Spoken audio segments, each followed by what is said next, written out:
Hello friends, welcome back to my channel enhance study.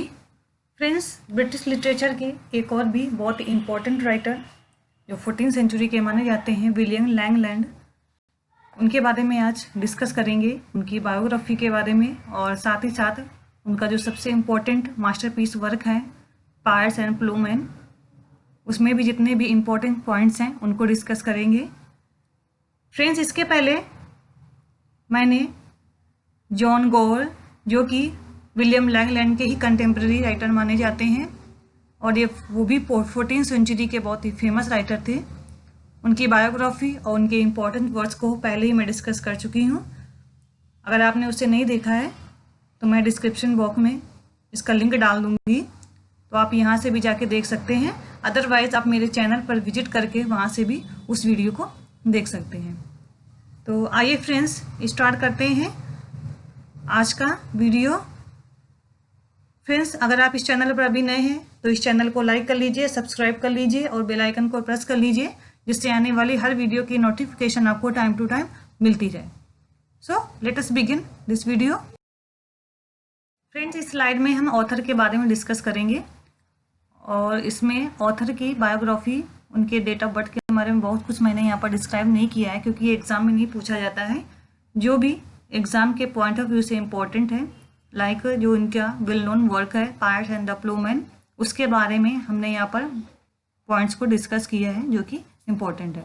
तो जानते हैं लैंगलैंड के बारे में। The author was born in Shropshire about 1332 near Malvern in the Worcestershire. अगर उनके हम बॉर्न प्लेस की बात करें तो वो 1332 में बॉर्न हुए थे श्रॉपशायर में, जो कि मेलबर्न में है और ये वोर्सेस्टायर में सिचुएटेड है। मेलबर्न का यहाँ पर जो कि उनके बर्थ प्लेस से रिलेटेड है, और जो उनका मास्टरपीस वर्क है पायर्स एंड द प्लूमैन, उसमें भी उन्होंने मेलबर्न हिल को डिस्क्राइब किया हुआ है अपनी पोएम में, कि वहाँ पर वो एक विजन देखते हैं कि वो मेलबर्न हिल के पास बैठे हैं। सीन बहुत ही मॉर्निंग का सीन है, बहुत ही सुंदर है। तो ये जो एक यहाँ पर सिंबल मेलबर्न का दिया गया है उनकी पोएम में, वो उनके बर्थ प्लेस से ही रिलेटेड है। He was the son of the poor free man, वो एक फ्री मैन के बेटे थे। William Langland well known work is the vision concerning Piers the Ploughman written in 1399। इसका जो फुल टाइटल है vision concerning Piers the Ploughman, ये आपको याद रखना है, क्योंकि कभी कभी एग्जाम में फुल टाइटल को भी पूछ लिया जाता है। In 1399, after the success of his great work, he was possibly writing another poem called Richard the Redless, a protest against Richard II. इस पोएम की सक्सेस के बाद, यानी पायर्स एंड प्लूमैन की सक्सेस के बाद, लैंगलैंड एक दूसरी पोएम को लिखने लगे थे जिसका नाम है रिचर्ड द रेडलेस, और ये जो पोएम है रिचर्ड सेकंड के अगेंस्ट लिखी गई थी। तो यहाँ पर मैंने कुछ इंपॉर्टेंट पॉइंट्स को डिस्कस किया है। आई होप आपको अच्छे से क्लियर हो गया होगा। फाइन, फिर भी अगर आपको कोई डाउट्स हैं तो आप कमेंट बॉक्स में पूछ सकते हैं। तो आइए बढ़ते हैं नेक्स्ट स्लाइड की ओर, और उसमें जितने भी इंपॉर्टेंट पॉइंट्स हैं उनको कवर कर लेते हैं। तो आइए डिस्कस करते हैं the vision concerning Piers and the Ploughman. इसका ये फुल टाइटल है। It was written in 1399। It was allegorical poem. What is the allegory poem? इसके लिए मैं एक सेपरेट वीडियो बनाऊंगी जिसमें जितने भी इंपॉर्टेंट एलेगोरिकल पोएम हैं और उससे रिलेटेड जितने भी राइटर हैं उनको डिस्कस करूंगी। Piers and the Ploughman attacks abusing the government and the church and deplores the misery of the people without true leadership। अगर ये पोएम की बात करें तो इस पोएम में गवर्नमेंट और चर्च में जो भी अब्यूजेस हो रहे थे उनके अटैक की बात की गई थी, और साथ ही साथ लोगों की कंडीशन कैसी थी उसको भी यहाँ पर डिस्कस किया गया है। क्योंकि अगर हम 1300 से 1400 टाइम पीरियड की बात करें तो उस समय कई ऐसे हिस्टोरिकल इवेंट हुई थी जिसकी वजह से इंग्लैंड के जो पीपल की सिचुएशन थी बहुत ज़्यादा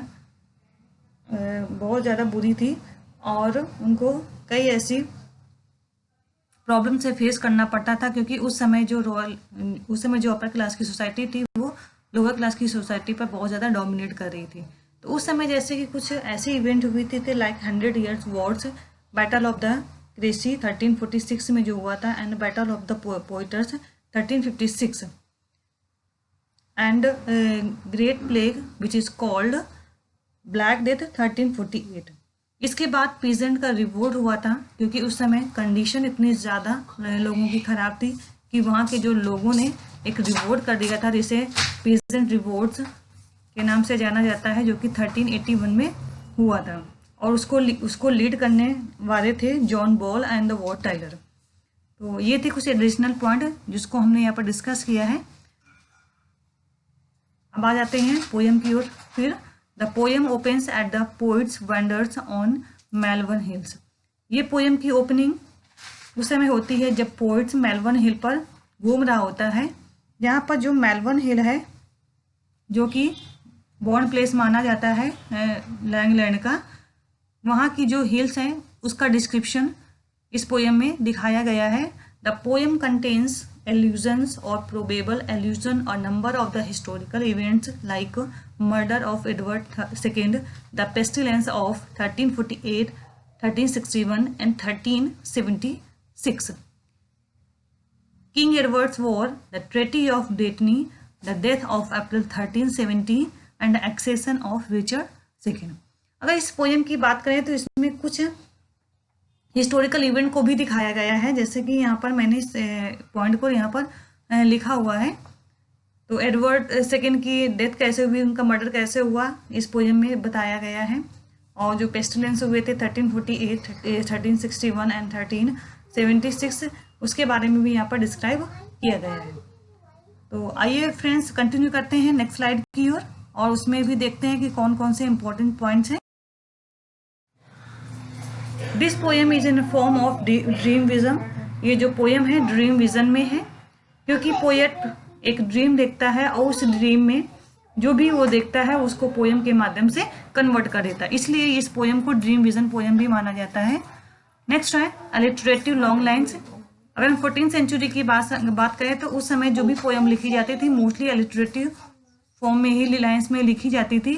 तो ये पोएम भी अलिटरेटिव लाइन में ही लिखी गई है। टोटल इसमें 11 विजन है दिखाए गए हैं पोइट्स के द्वारा। और इसमें जो प्रोलॉग है, प्रोलॉग में मे मॉर्निंग का डिस्कस किया गया है, जो कि मेलबर्न हिल में है। मेलबर्न हिल में मे मॉर्निंग को दिखाया गया है कि वहाँ मेलबर्न हिल में मॉर्निंग का जो टाइम होता है वो कैसा होता है। ही व्यूज लेडी मीड एलेगरी, वहाँ पर उन्होंने लेडी मीड को दिखाया है। यहाँ पर जो लेडी मीड है यानी इसको एक एलेगोरिकल पोएम इसीलिए बोलते हैं क्योंकि एलेगोरिकल पोएम ऐसी पोएम होती हैं जिसमें कैरेक्टर को हम एक एब्स्ट्रैक्ट थिंग से नाम से डिनोट करते हैं। यहाँ पर मीड जो वर्ड है तो उसको डिनोट किया गया है, इसलिए इस पोएम को हम एलेगोरिकल पोएम भी कहते हैं।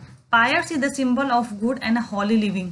अगर जैसा कि इसका टाइटल है पायर्स एंड द प्लोमैन, तो यहाँ पर जो पायर्स हैं वो गुड और हॉली लिविंग का सिंबल है। First satirical composition in English language, और ये पहली इंग्लिश लैंग्वेज की सैटारिकल पोएम मानी जाती है। यहाँ पर फ्रेंड्स ये आपको पॉइंट्स याद रखना है कि which is the first satirical composition in English language. Answer is Piers and the Ploughman. He satirises the monks, friars and other orders of the church.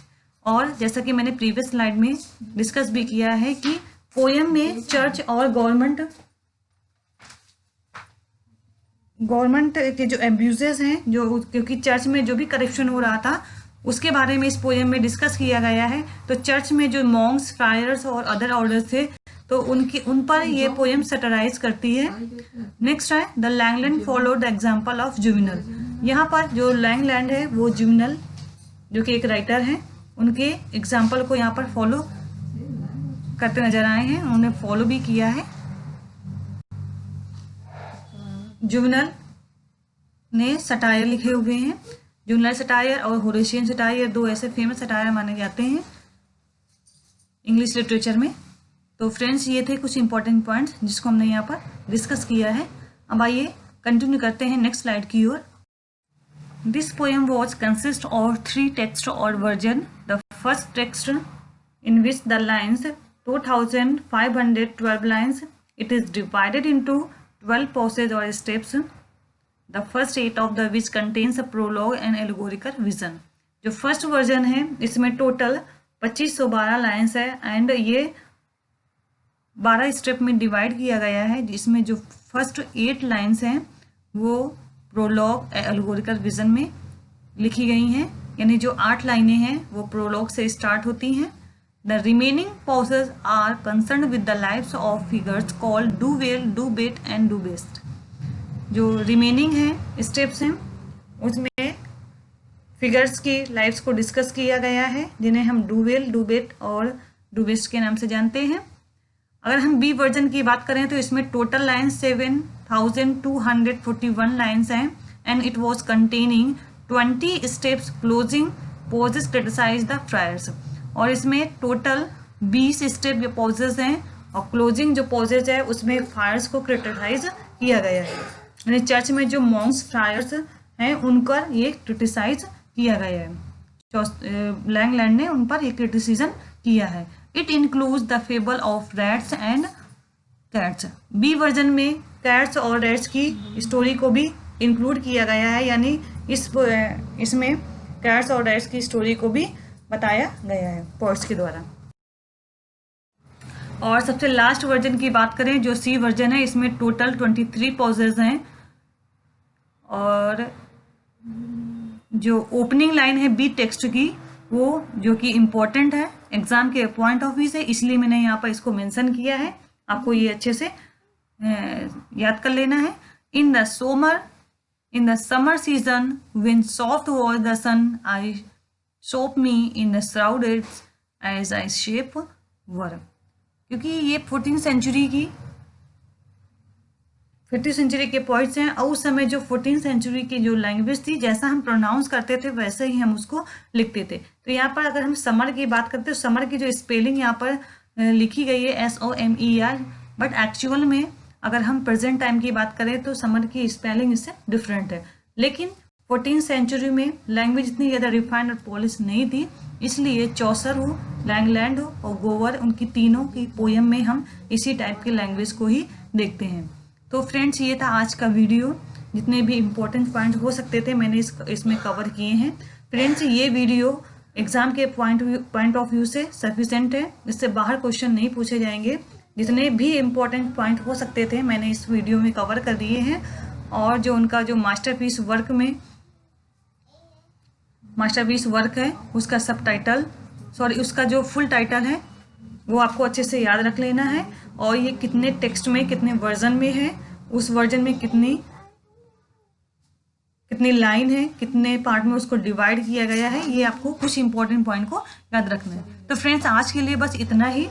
I hope आपको वीडियो अच्छा लगा होगा। फ्रेंड्स अगर आप इस चैनल पर अभी नए हैं तो इस चैनल को लाइक कर लीजिए, सब्सक्राइब कर लीजिए और बेल आइकन को प्रेस कर लीजिए और ज़्यादा से ज़्यादा इस वीडियो को शेयर करिए, जिससे कि आने वाले जो जितने भी वीडियो हो उसका आप बेनिफिट ले सकें। Thank you so much. God bless you.